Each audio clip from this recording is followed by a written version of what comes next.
Friendslop. This term describes low-quality, cheap, co-op indie games.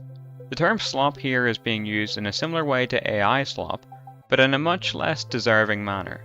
One of the earliest instances of a quote-unquote Friendslop game becoming popular in YouTube and Twitch streaming spaces was Among Us. The simple, repetitive, yet addicting gameplay gave way for many funny, clippable moments on streams, and led to an influx of people playing the game together, all on separate streams, but all simultaneously having increased average viewers. Basically, if you weren't playing Among Us, you were missing out.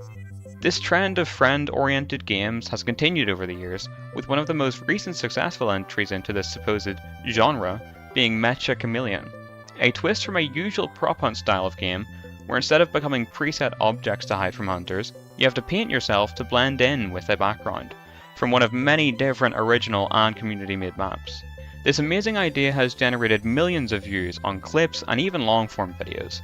But that's not what I want to talk about today. I want to highlight my first point, Friendslop. This sort of language is damaging how people perceive things online. Say, a few years ago, before this term was popularized, you see a new game coming out on Steam.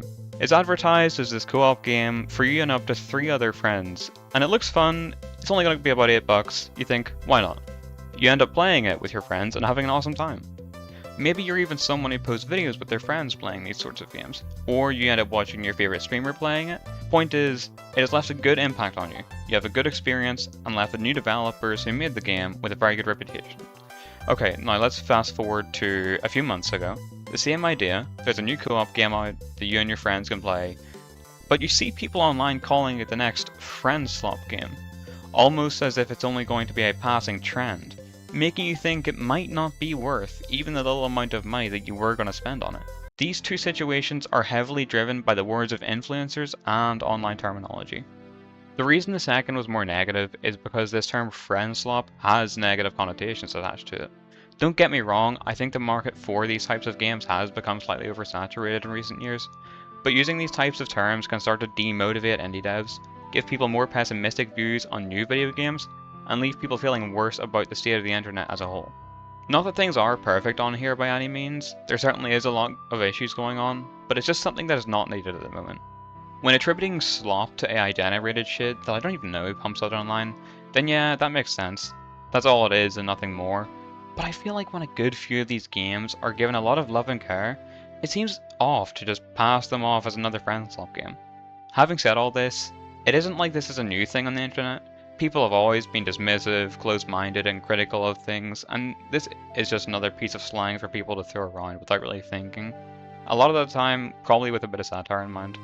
The main reason I'm talking about this is because I think more and more people are getting into a habit of not thinking about how they speak, and sort of taking game devs, and especially indie devs, for granted.